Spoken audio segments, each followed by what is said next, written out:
май, на, най, най, най, най, най, най, най. Май, на, най, най, най, най, най, най, най. Не сме с розова фланелка, не за показ, не за мода. Просто знак, че уважението е по-силно от омраза. С розова фланелка не сме заедно, казваме стоп на тормоза на време. С малък знак, но с ясен глас.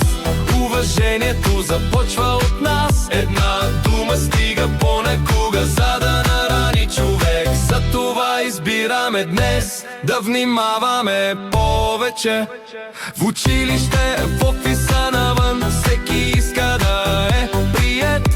Различните цветове и хора правят света по-добър и светъл. С розова фланелка днес сме заедно, казваме стоп на тормоза на време. С малък знак, но с ясен глас.